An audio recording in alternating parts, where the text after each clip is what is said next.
नमस्कार दोस्तों, इस वीडियो में हम एसएससी सीजीएल के 14 सितंबर का शिफ्ट 3 का रीजनिंग का सलूशन देखने वाले हैं। तो चलिए शुरू करते हैं। जो लोग नए हैं चैनल को सब्सक्राइब जरूर कर लीजिएगा और वीडियो को लाइक कर दीजिएगा। इसके अलावा मैंने बहुत सारे वीडियो दे दिया हुआ है, आप जाके प्लेलिस्ट में जरूर देख लीजिएगा। तो चलिए शुरू करते हैं। फर्स्ट क्वेश्चन देखिए, ट्रीटमेंट में से कौन सा अक्षर दोनों सिरों में समान दूरी पर है? तो ध्यान से देखिएगा, कौन सा अक्षर दोनों सिरों से समान दूरी पर है? आपको देख रहा होगा टी और टी जो बिल्कुल समान दूरी पर और दोनों सिरों से है, यानी पहला ही हमारा ऑप्शन जो है टी वाला करेक्ट हो जाएगा। नेक्स्ट क्वेश्चन देखिए, यहाँ पर बताना अगला सीरीज वाला क्या होगा। पी के बाद क्या है? ओ है, यानी कितना घटा। ओ के बाद क्या होता है? पी होता है। एक घटा, ओ से एन एक घटा, एन से भी घटा लेते हैं तो एन के बाद क्या हो जाएगा? एम हो जाएगा। यानी एम वाला कौन सा ऑप्शन है? केवल एक ही बी वाला ऑप्शन करेक्ट हो जाएगा। नेक्स्ट क्वेश्चन देखिए, फिर से वही पहला का पैटर्न वाला है, तो यहाँ पर हम थोड़ा कलर चेंज कर लेते हैं। तो यहाँ पर पहला डिजिट क्या है? एक से वाई है, वाई के बाद जेड, जेड के बाद क्या होगा? ए होगा। ए से शुरू कौन सा ऑप्शन है? दो ऑप्शन दिख रहा है। जे के बाद देखिए एम है, यहाँ पर कितना हो गया? 3 ज़्यादा है, यानी +3 है। एम के बाद यहाँ पर भी +3, तो एम पी से भी +3 बढ़ाएंगे तो 16 3 19, यानी ए के बाद एस हो जाएगा। एस कौन सा ऑप्शन है? पहला वाला करेक्ट हो जाएगा। बस हमें जितना ऑप्शन मिल जाए उतना ही से बढ़ के आगे बढ़ जाएंगे। इनमें से कौन बाकी से अलग है? गुलाब, अमरूद, केला, पपीता। तो यहाँ पर देखिए अमरूद, केला, पपीता ये क्या है? फल है, लेकिन गुलाब फूल है, इस कारण ये विषम हो जाएगा। नेक्स्ट क्वेश्चन देखिए, इस श्रृंखला को पूरा करना है। 24 के बाद 120, 120, 720, यानी कि ये मल्टीप्लाई किया गया है। जैसे देखिए 24 120 में प्लस मल्टीप्लाई 5 है, यहाँ पर कितना का है? 6 से मल्टीप्लाई है। यहाँ पर कितना का मल्टीप्लाई है? 7 का मल्टीप्लाई। यहाँ पर 8 का मल्टीप्लाई, तो अगला 9 का मल्टीप्लाई होना चाहिए। ठीक है, यानी 40 में 9 से मल्टीप्लाई करेंगे तो कितना हो जाएगा? ऑप्शन नंबर बी 36, 28, 80 आ जाएगा। ठीक है, नेक्स्ट क्वेश्चन देखिए, यहाँ पर फिर से वही सीरीज वाला पैटर्न है। 1 के बाद 9, 9 के बाद 31, 73, 141 दिया गया। कैसे ये बन सकता है? ध्यान से देखिएगा। अगर हम इसका डिफरेंस लेके देखते हैं, सबसे पहले 1 और 9 के बीच डिफरेंस 8 का है। इसके यहाँ पर डिफरेंस देखिए कितना का डिफरेंस है। तो 11 में से 9 गया 2, यहाँ पर हमारा जगह 2, यानी 22 का डिफरेंस है। 8 22, यहाँ पर देखिए कितना का है? यहाँ पर हो जाएगा 3 में से 1 गया 2, और यहाँ पर 7 में से 3 गया 4, 42 का है। अब यहाँ पर कोई लॉजिक हमें दिख नहीं रहा है। देखिए इसमें कितना अच्छा लॉजिक लगाया गया। अगर देखिए एक का क्यूब या स्क्वायर हो सकता है, ठीक है, इसको रहने देते हैं। 9 का क्या किया गया है? 2 का क्यूब प्लस में 1 जोड़ दिया गया, यानी 1 स्क्वायर किया गया। ठीक है, ये पहला वाला, ये दूसरा वाला हो गया। अब तीसरा 31 जो है, ये 3 का क्यूब कितना होता है? 27 होता है, प्लस 2 का स्क्वायर 4 जोड़ दिया गया। ठीक है, ध्यान से देखते जाइएगा। उसको 73 की बात करें तो 4 का क्यूब किया गया है, प्लस में जो है यहाँ पर 3 का स्क्वायर जोड़ दिया गया, तो 9 64 और 9 कितना हो जाएगा? 73 हो जाएगा। उसके बाद देखिए यहाँ पर 141 जो है, ये 5 का क्यूब है, प्लस में क्या किया गया? यहाँ पर 4 का स्क्वायर हो जाएगा। 5 का क्यूब 125, प्लस यहाँ पर 16 141 हो जाएगा। अब अगला क्या होगा? 6 का क्यूब होगा, अब प्लस में 5 का स्क्वायर होगा। इसको जोड़ देंगे कितना आ जाएगा? 6 का क्यूब 216 प्लस 25 हमारा 241 होगा। ऑप्शन नंबर ए करेक्ट हो जाएगा। ठीक है, ध्यान से देख लीजिए, आपको समझ में आ जाएगा। नेक्स्ट क्वेश्चन देखिए, निम्नलिखित कथन को ध्यान से पढ़िए। कथन दिया गया, नए कानून के अनुसार सार्वजनिक स्थानों पर धूम्रपान निषिद्ध है। निष्कर्ष में लोग निजी स्थानों पर धूम्रपान कर सकते हैं, बिल्कुल गलत होगा। धूम्रपान जन स्वास्थ्य के लिए हानिकारक है, ये भी सही हो जाएगा।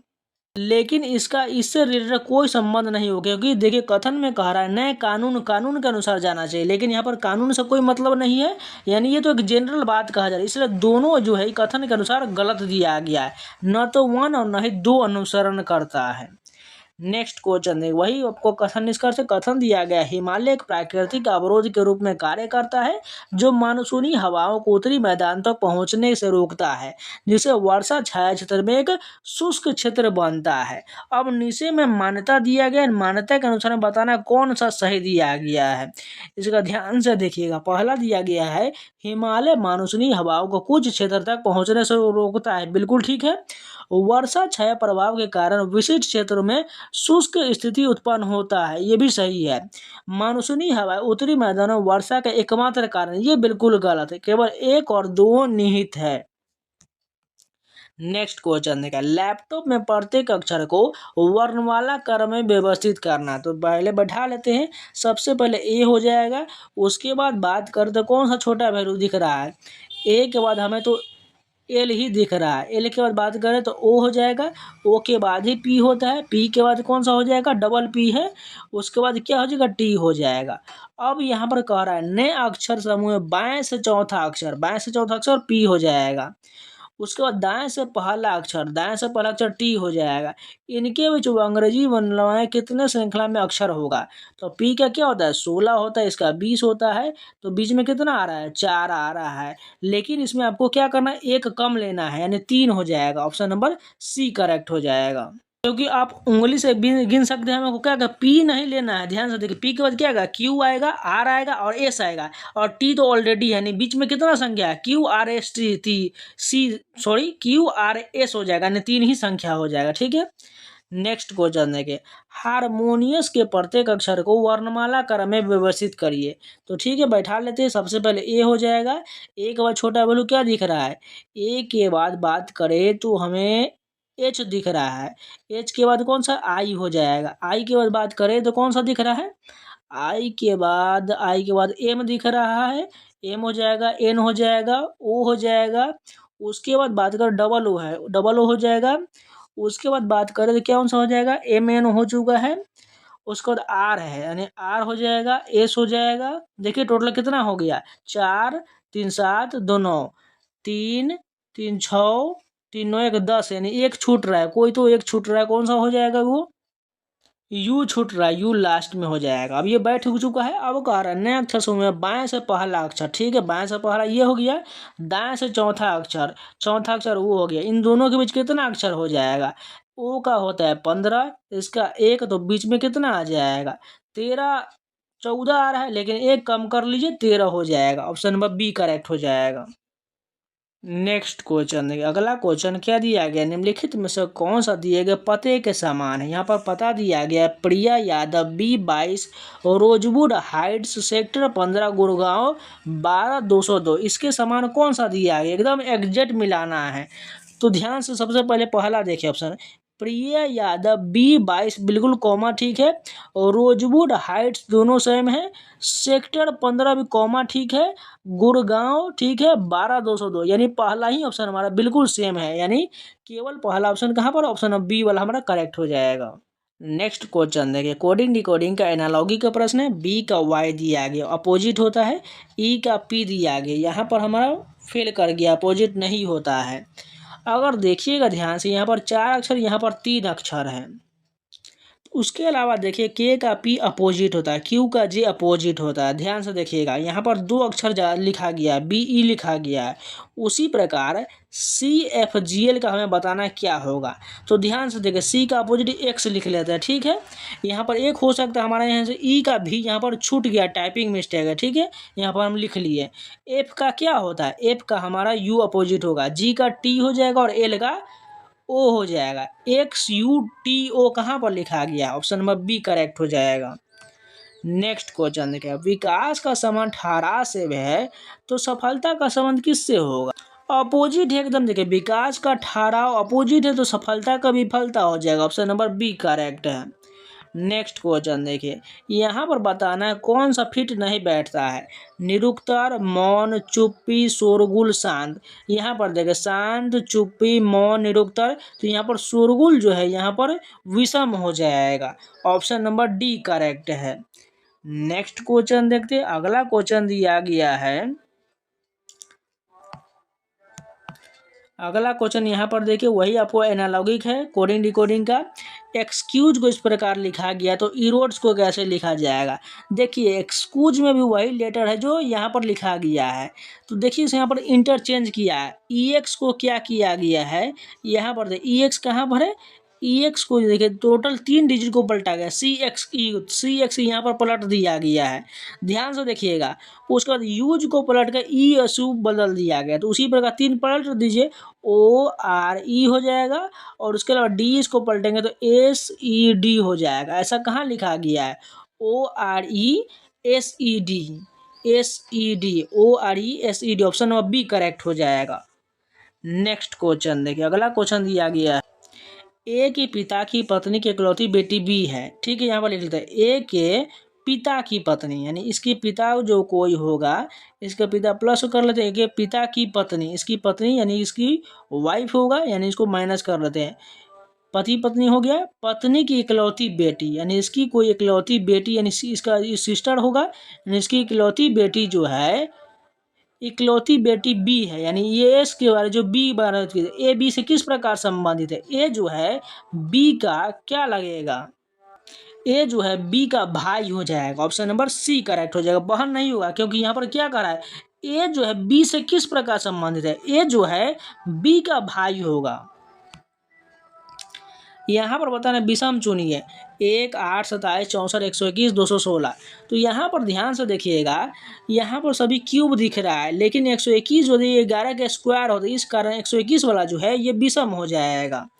नेक्स्ट क्वेश्चन देखिए, अगला क्वेश्चन दिया गया है, यहाँ पर ब्लड रिलेशन क्या है, P प्लस क्यू का अर्थ है पी क्यू का पति है, P माइनस क्यू का अर्थ दिया गया पी क्यू की बहन है, P मल्टीप्लाई क्यू का अर्थ दिया गया पी क्यू की माँ है, तो इसका बताना है। तो सबसे पहले देखिए, A मल्टीप्लाई बी, मल्टीप्लाई का यहाँ पर बोला गया पी क्यू की माँ है, यानी ये जो किसकी माँ है, बी की माँ हो जाएगा, इसको माइनस कर लेते हैं। प्लस का क्या बोलाएगा, प्लस का यहाँ पर बोला है पी क्यू का पति है, यानी बी जो है किसका पति है, सी का पति, इसको प्लस कर लेते हैं। तो अब इसका हमें रिलेशन बताना है क्या संबंधित होगा, तो ए का सी से क्या संबंध हो जाएगा, सास का संबंध हो जाएगा, क्योंकि ये बी की माँ है ए, तो इसके तो सास ही ना लगेगी, इसलिए यहाँ पर क्योंकि माइनस है ये, क्योंकि ये फीमेल है, इसलिए सास का ऑप्शन वाला ऑप्शन नंबर ए करेक्ट हो जाएगा। नेक्स्ट क्वेश्चन, इनमें से विषम को चुनिए, कौन सा इसमें विषम दिया गया है, ध्यान से देखिएगा। अगर ऊपर वाले में देखिएगा, P का कोडिंग होता है 16, 1 बढ़ाकर के 17 लिखा गया, J का कोडिंग होता है 10, यहाँ पर 3 बढ़ा दिया गया है, यहाँ पर 18 होता है R का और 1 बढ़ाकर 19 किया गया, V का 22 होता है 1 बढ़ाकर 23 किया गया, लेकिन 13 J वाला जो है बढ़ाकर 3 प्लस किया गया, इसी कारण ये वाला भी सम हो जाएगा। नेक्स्ट क्वेश्चन है, 2 @ 3 का 25 है, तो कैसे किया गया है ये, ध्यान से देखिए, अगर 2 3 को जोड़ देंगे और 5 का स्क्वायर 25 हो जाता है, 3 4 को जोड़ेंगे तो 7 7 का स्क्वायर 49 होता है, 4 5 को 9 को जोड़ेंगे 9 का स्क्वायर 81 हो जाएगा, ऑप्शन नंबर ए करेक्ट है। नेक्स्ट क्वेश्चन देखिए, रीड को इस प्रकार लिखा गया है, तो बुक को कैसे लिखा जाएगा, पहला डिजिट क्या है, आर से एस +1 बढ़ा दिया गया, ई का एफ +1 है, ए का बी +1, डी का ई +1, सभी में +1 है तो इसका भी बढ़ा दीजिए, बी का सी, ओ का क्या हो जाएगा पी डबल पी होगा, के का एल हो जाएगा, सी डबल पी एल कहाँ पर है, ऑप्शन नंबर ए करेक्ट हो जाएगा। एक धनराशि साधारण ब्याज के तहत 10 वर्षों में 2.5 गुना हो जाता है, दर ज्ञात करिए, एकदम सिंपल है, ये तो मैथ का क्वेश्चन नहीं पूछना चाहिए था रीजनिंग में। तो यहाँ पर क्या बोल रहा है, मान के चलिए इसको हम दुगुना कर देते और 5 गुना बना देते, ठीक है, यानी कोई राशि जो है पहले 2 था, उसका 2.5 गुना, इसका 2.5 गुना करेंगे तो क्या आएगा, 5 ही ना होगा, यानी पहले जो राशि 2 था वो 5 हो गया, यानी कितना इसमें ब्याज मिला, 3 का, ब्याज गुने 100, आपको क्या करना है, दर निकालना है। तो यहाँ पर देखिए साधारण ब्याज दर 10 वर्ष का दिया गया है, और यहाँ पर हमें वो धनराशि कितना है, 2 है, 2 से मल्टीप्लाई करेंगे, अब 10 से काटेंगे इसको, 10 ढाई 100, 2 से काटेंगे 5 हो जाएगा, 5 से 15% हो जाएगा, ऑप्शन नंबर सी करेक्ट हो जाएगा, दर जो है 15% हो जाएगा। नेक्स्ट क्वेश्चन देखिए, एक्स और वाई भाई है, मान कर चलिए यहाँ पर लिख लेते हैं एक्स और वाई क्या है, भाई है, दोनों को प्लस कर लेते हैं। जेड वाई की पत्नी है, यानी जेड जो है वाई की पत्नी है, यानी जेड यहाँ पर आएगा और ये पति पत्नी हो जाएगा, ठीक है। ए जो है एक्स का पिता है, यानी ए जो है किसका पिता है, इन दोनों का पिता हो जाएगा, ए को प्लस कर लेते हैं। बी जेड की पुत्री है, बी जो किसकी पुत्री है, इन दोनों की पुत्री हो जाएगा, यहाँ पर माइनस कर लेते हैं। बी ए से किस प्रकार संबंधित, यानी ये बी जो है ए से किस प्रकार संबंधित होगा, यानी बी के बारे में पूछा गया, बी जो है ए की पोती हो जाएगा, पोती वाला ऑप्शन का है, ऑप्शन नंबर बी करेक्ट हो जाएगा, क्योंकि 2 रिलेशन नीचे चला गया इसलिए पोती का ही रिलेशन होगा। नेक्स्ट क्वेश्चन है, $A का 2 है, जहां $A का A² - B बोला गया, तो ए और बी का मान पूछा गया है। तो ध्यान से देखिए यहाँ पर उसी प्रकार हम फॉलो करेंगे। तो सबसे पहले देखिए क्या बोला कि A² - B करना है, तो हमें क्या करना है, $A का 2 दिया गया है, तो मान के चलिए पहला ऑप्शन ले लेते हैं, 2 ले लेते हैं, ठीक है। तो हम इसका मान हम इसमें रख करके चेक कर लेते हैं। तो 1 और 2 का स्क्वायर करेंगे 4 हो जाएगा। तो यहाँ पर हम हटा देते हैं 4 - 2। तो इसका मान क्या आ रहा है, 2 ही आ रहा है। यहाँ पर देखिए बिल्कुल 2 आ रहा है, यानी पहला ही ऑप्शन हमारा करेक्ट हो जाएगा। नेक्स्ट क्वेश्चन देखिए, 42 के योग को 4 से गुना किया जाए तो परिणाम क्या होगा। 42 और 42 के योग कर लीजिए, कितना हो जाएगा 84 गुने 4, 4 चौका 16, लास्ट में 6 कहाँ पर दिख रहा है, बी ऑप्शन करेक्ट हो जाएगा। तो आज हम एक ही सेट रहने देते हैं, आपको कल से जो है 2 सेट लगातार कराने वाले हैं, जिससे आपके आने वाले एग्जाम में MTS में, GD में, दिल्ली पुलिस में, CGL सेशनल SSC का सभी एग्जाम में बहुत काम आने वाला है। एकदम मैं आपको दावे के साथ कह सकता हूँ, आप मेरे साथ जुड़ जाइए। मैं आपको रीजनिंग में 25 या 50 जो दिल्ली पुलिस में पूछा था है, आपको कोई नहीं छीन सकता। आपको एग्जैक्ट जो है, आप एग्जाम में जो हॉल में बैठिएगा तो आपको बिल्कुल कोई भी डर नहीं लगने वाला रीजनिंग में। इसलिए जो भी लोग हैं चैनल को सब्सक्राइब कर लीजिएगा और वीडियो को लाइक कर दीजिएगा। इसके अलावा जो टेक्स्ट बुक का पास परचेज करना चाहते हैं, जाइए परचेज कर लीजिए। पास प्रो कूपन कोड 7 लगा लीजिएगा, SAW ने आपको 12% का एक्स्ट्रा डिस्काउंट मिल जाएगा। और SSC रेलवे बैंकिंग संबंधित इंडिया का टोटल 900 प्लस एग्जाम का सारा मॉक टेस्ट प्रिपरेशन सारा मिल जाएगा। आप किसी भी एग्जाम का मॉक टेस्ट कोई भी लगा सकते हैं, कोई भी टेस्ट लगा सकते हैं। इसलिए जाकर परचेज कर लीजिए और मॉक टेस्ट लगाना शुरू कर दीजिए। चाहे आपका दिल्ली पुलिस का एग्जाम हो, GD का एग्जाम हो, MTS का हो, रेलवे का हो या कोई भी एग्जाम हो, उन सभी का टेस्ट लगा सकते हैं। तो जाइए परचेज कर लीजिए। इसके अलावा टेलीग्राम ज्वाइन कर लीजिए, वहाँ पर सारा एग्जाम अपडेट मिलता रहता है, साथ में क्यूज PDF सारा मिल जाएगा, जाकर ज्वाइन कर लीजिएगा। यहाँ पर स्कैनर दिख रहा है, स्कैन कर लीजिए या टेलीग्राम पर जाकर सर्च कर लीजिएगा SSC एस्पिरेंट 7 और जाकर ज्वाइन कर लीजिए। तो चलिए मिलते हैं नए वीडियो के साथ, तब तक के लिए जय हिंद।